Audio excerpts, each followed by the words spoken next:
Hello again, this is Sonia. Now I've come back today to show you how I did the flowers that I put across the, well actually that's not true, I bought the flowers, but you don't have to buy the flowers if you can't find the colour that you need, okay? So I'm going to show you how to make the little flower. I've put a few little dangly bits on the bottom of there and I'm quite pleased with that. I think that turned out quite well. Now, the piece behind the back here has got to go on first, and that I've got some green here to do that with. I hope this is in the camera shot, and I hope even furthermore that the thing is running. Now, you've got to, we'll have a needle and thread. Now, my mum always said to me, if you haven't got the colour, but the best thing to use is grey. If you're going, excuse me, if you're going to be sewing a lot of different colours in the same piece of work, grey, you know, and it just blends in with most of the things. You just get a grey reel of thread and it'll go, you know, mostly anything. So, I've just done that one there, and I'm going to take it across here, my thread, because and you'll see how I come to have that there. So I'll just go across under the bottom, just to come up at the next section that I'm going to put the next flower in. And I don't know if I want them too close together. I might put the next one up here, okay? So I'll just go along at the back behind here, just pick up a few stitches. You're not going to be able to see the back when you have got this fastened onto something. I think that it's a really good idea to make your own little bits and pieces, because it saves you. Now that's not working very good, so maybe it might be better if I end that off there, okay? Now, stitch it all down a bit, and there was a few other things that I was going to mention because I was getting a little bit tangled up. I tried to do this first. I thought I could just use some ordinary beads, like just little round ones, without using the dangly ones. But you know what? That doesn't look as good. Nowhere near. You need to have the little dangly ones. So now I'm stitching down all that at the back, which I probably should have did that anyway, because I would have told you to do it later. So we're just going to fasten all that down so it's not going to go anywhere, and just cut that off, and I'll trim it up a bit later on. I've been doing a fair bit in here this morning, so it's coming into the afternoon now, so I want to get on with this and just show you how I did this. It's quite easy. Now, I think I might have to get a drink of water in a second. We'll come across here because I think it needs to go probably maybe just here. You know, you don't want them really on top of one another. So we'll come across here and we'll put it in this spot here, okay? So we come up at the back. Now you get your tiny little piece of, now this will depend on you, how big you want your piece behind the back of it to be. And I think I might have cut that a bit wee short, because I think it might not quite be long enough. Let me see now, that if I've got that at about a 1.5, maybe I should go to 2 inches maybe, okay? So just cut that off. This is the silk ribbon that I'm using here. Oh, and you've got to fold. You do this thing where you go like that. I'm sorry, but if I might have meant to. Wait a minute. You turn him like this, okay? So he just turns under there. Now you put your thread through that part there, and pull it down onto your piece of work, whatever you're putting this onto. And we will just fasten that down to that. I didn't get it caught in a bead, and I don't believe it. Okay, so I really don't want to end this thread off yet, because I wanted to fasten down the rest of what I'm going to do with it. So I'm going to leave that to the side. Then I'm going to go and get a piece of ribbon on a really good top needle. You know, you need something with a good eye in it, and you thread your I should show you that again, just in case anybody might not have seen that when I did it before.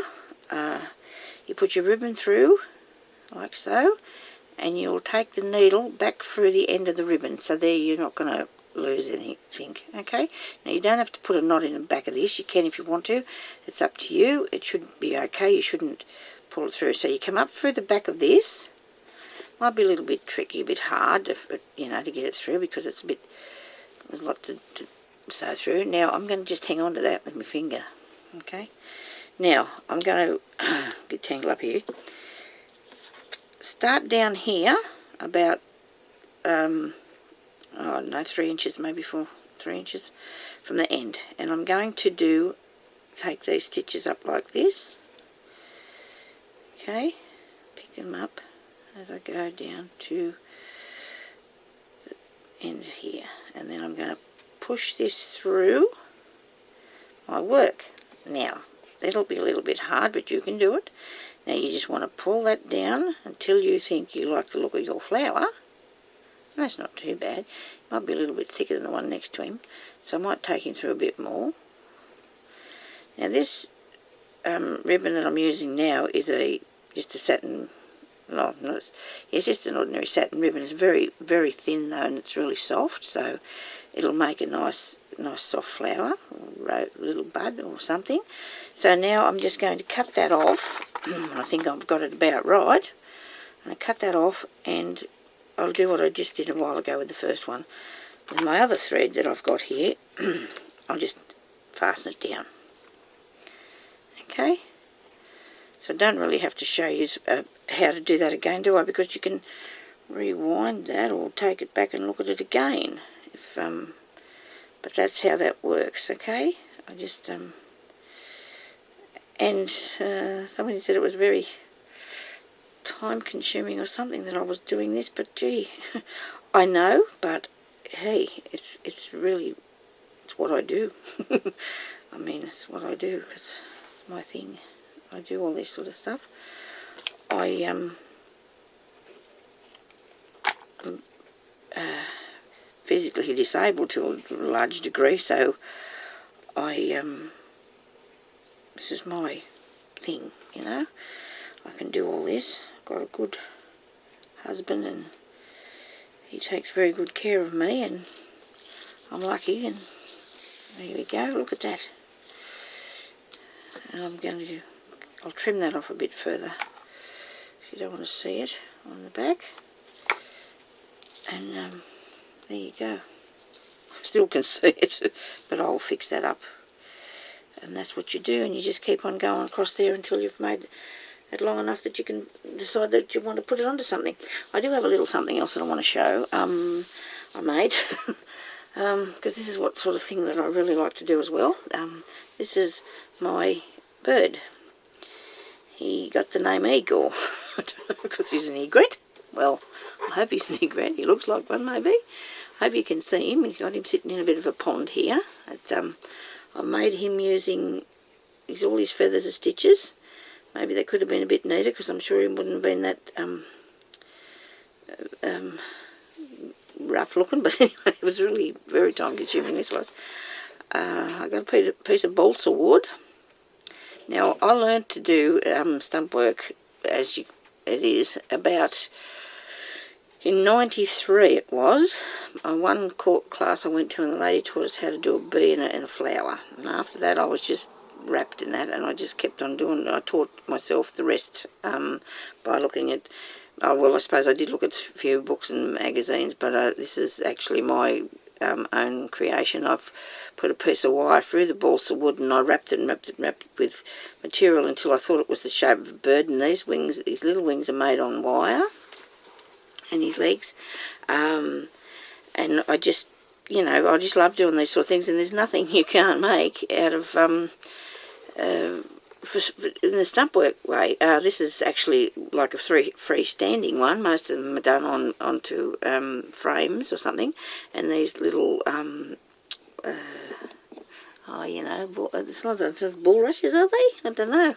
Anyway, they were quite fun to make too. They're also on a piece of wire with felt, and then I've got stitches all over the top of that. So, but that's something else that I have worked on in the while that, in the years that I've been doing this. I do have another thing, just if you don't mind, I'll show you another thing if you like.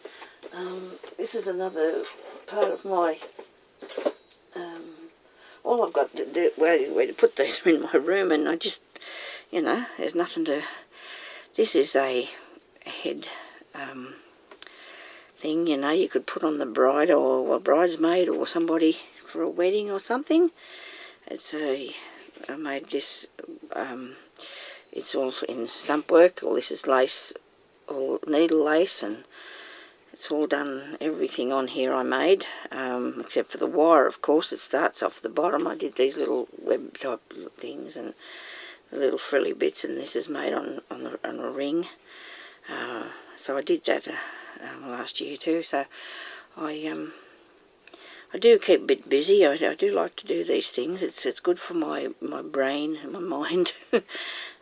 So that just goes on your head, and it looks quite good actually. I think. Don't know if anybody will ever wear it, and it was a lot of time and work, but I really enjoyed doing that, and getting to the end of it is so much fun. And then you think, oh my goodness, what if nobody likes it? I've done all that, and I've just, But anyway, that's another one of the things that I really enjoy doing, but I really like to show people too how it's done. So anything you need, you want me to show you, I'm quite willing to. I quite enjoy showing people how to do these things, because I know how good it feels when you achieve something like this, and the other things that I do anyway. But it's nice talking to you, and I hope you're watching anyway, and I hope you like the things that I make. I enjoy them, and it's a very good interest for me. So I'm sort of doing it every day, and very rarely I don't not do something.